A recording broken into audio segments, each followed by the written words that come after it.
What if becoming rich had less to do with cutting out lattes and more to do with designing a life you actually love? What if you could automate your finances so thoroughly that money management becomes almost invisible, running quietly in the background while you focus on living boldly in the foreground? And what if being rich didn't mean owning yachts or flying private, but consciously choosing what matters to you and spending extravagantly on that, while ruthlessly cutting costs on everything else? That's the provocative, refreshing, and unapologetically practical promise of I Will Teach You to Be Rich by Ramit Sethi. This isn't a traditional personal finance book filled with guilt, deprivation, or moral lectures about frugality. It's not obsessed with tracking every penny forever. It doesn't demand monk-like sacrifice. Instead, it offers a 6-week, step-by-step system for building an automated financial life, one that grows wealth quietly and consistently, while giving you permission to enjoy your money. But beneath its bold title and irreverent tone lies a deeply strategic philosophy about psychology, systems, and long-term wealth building. Over the next hour, we're going to unpack every major idea, framework, and strategy in this book, not just what to do, but why it works, what it reveals about human behavior, and how to apply it in real life. Because this book isn't just about getting rich. It's about becoming intentional with money and building a rich life on your own terms. Let's begin. Ramit Sethi didn't enter personal finance from Wall Street. He started as a Stanford graduate who began teaching peers about negotiating salaries and managing credit cards. He noticed something striking.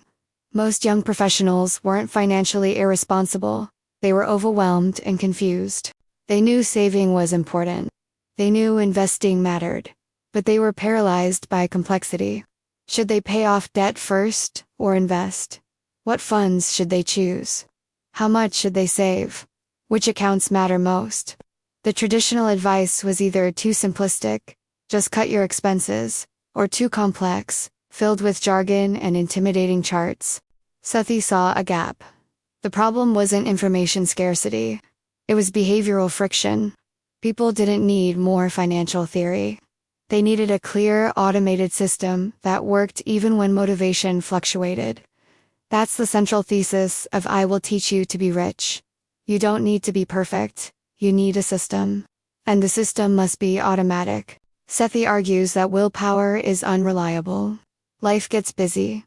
Motivation fades. Emergencies happen. If your financial life depends on constant discipline, it will eventually break down. But if it's automated, if money flows to the right places without requiring daily decisions, wealth becomes a byproduct of structure. That's the foundation. Now let's walk through the book's structure, which is designed as a 6-week action plan. Week 1 begins with credit cards, and here's where Sethi deliberately challenges conventional wisdom. Instead of demonizing credit cards, he argues they can be powerful tools when used correctly. They build credit history. They provide fraud protection. They offer rewards. The problem isn't the card, it's behavior. He encourages readers to choose a no-fee credit card with strong benefits and to pay the balance in full every month. The deeper principle here is this: build credit strategically. Your credit score affects loan rates, housing approvals, insurance costs. Yet many young adults ignore it entirely until they need it. Sethi demystifies the credit score, explaining that it's largely influenced by payment history, credit utilization, length of history, and types of credit. The takeaway isn't just tactical. It's about understanding leverage. Credit, when handled responsibly, becomes a financial lever rather than a trap. But automation is key. Set up automatic payments. Never rely on memory. Remove human error from the equation. Already, you see the pattern. Eliminate friction. Week 2 shifts to banking. Here, Sethi critiques the inertia that keeps people in loan-interest, fee-heavy bank accounts. Many stay with their first bank, simply because switching feels inconvenient. He encourages readers to open separate accounts, a checking account for spending, a high-yield savings account for goals, and later, investment accounts. Why separate accounts?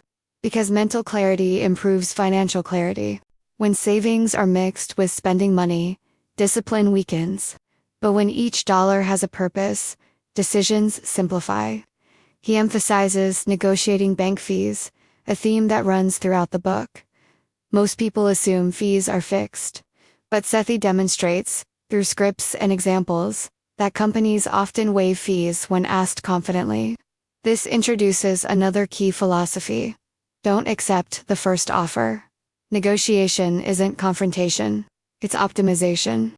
And by negotiating even small fees or interest rates, you build confidence and financial awareness.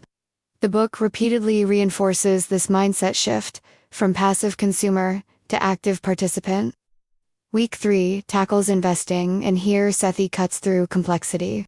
He argues that investing doesn't require constant stock picking or market timing. In fact, most active investors underperform simple index funds over time. He advocates for low-cost, diversified index funds that track the overall market rather than trying to beat it. The core insight is compounding. Money invested early grows exponentially over decades, and small differences in fees can dramatically affect long-term returns. He breaks down retirement accounts, such as 401ks and IRAs, explaining tax advantages in simple terms. The sequence is strategic. Contribute enough to capture employer matching first, then maximize tax-advantaged accounts. Again, automation is central. Set contributions to occur automatically with each paycheck. Remove the temptation to skip. The philosophy here is elegant. Invest consistently, ignore noise, trust long-term growth. This counters the emotional roller coaster many people experience during market fluctuations. Sethi encourages a long-term mindset. Wealth isn't built through dramatic moves. It's built through boring consistency. Week 4 dives into conscious spending. This is where the book differentiates itself sharply from traditional frugality advice. Sethi doesn't advocate cutting every discretionary expense. He argues for spending extravagantly on what you love and cutting mercilessly on what you don't care about. If travel brings you joy, allocate generously there. If dining out matters deeply, prioritize it, but eliminate mindless spending on things you don't value. This requires self-awareness. It transforms budgeting from deprivation to intentionality. He introduces the concept of a conscious spending plan rather than a restrictive budget. A percentage-based allocation system divides income into fixed costs, savings, investments, and guilt-free spending. The brilliance lies in balance. You're not forbidden from enjoying money. You're empowered to enjoy it strategically. This reduces resentment, a common reason budgets fail. Week 5 addresses saving for big goals, weddings, vacations, home purchases. Sethi emphasizes creating specific sub-accounts for goals and automating contributions. He also explores lifestyle inflation, the tendency to increase spending as income rises. Rather than allowing expenses to expand automatically, he suggests consciously increasing investments and savings first. This ensures that raises translate into wealth growth, not just higher consumption. Again, the system does the heavy lifting. Week 6 focuses on the psychology of a rich life. By this point, automation should be in place. Investments are growing. Bills are paid automatically. Savings are allocated without effort. Now the question becomes, what does rich mean to you? Sethi argues that many people chase abstract financial milestones without clarity about what they truly want. He encourages readers to define their rich life concretely. Is it flexibility to take time off? Is it funding creative projects? Is it supporting family? Money is a tool. Without vision, it accumulates aimlessly. With vision, it amplifies intention. Throughout the book, Sethi includes stories of readers who overcame financial inertia by implementing small, decisive actions. One reader negotiated a lower cable bill, invested the difference, and built confidence. Another automated investments and stopped obsessing over market fluctuations. These stories reinforce a central theme: small wins build momentum. Momentum builds identity. Identity builds long-term success.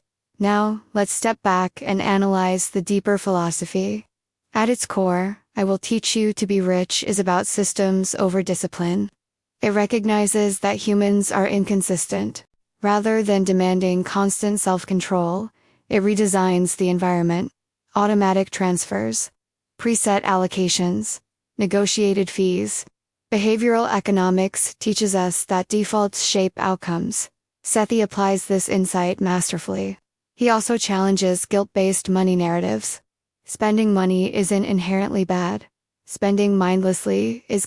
Saving isn't virtuous if it prevents living. The goal is alignment.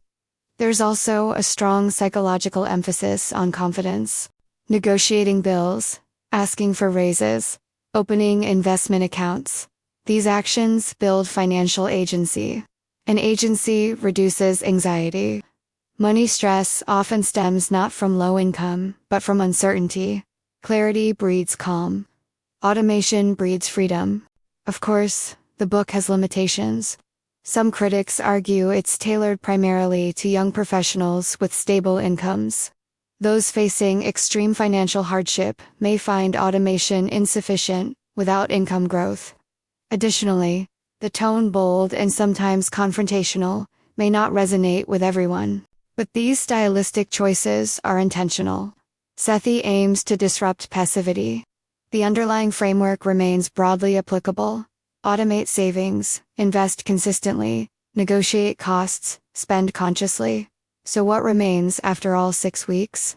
You're left with a financial life that runs quietly in the background. Money flows automatically. Investments compound.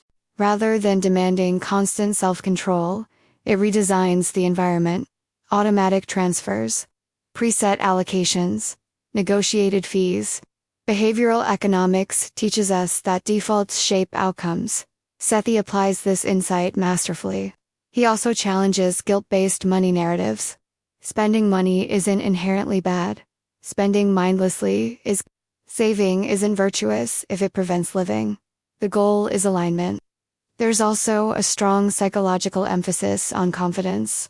Bills are handled, and you're free to focus on what matters. This is perhaps the book's most powerful insight. Wealth is not built through obsession, it's built through structure.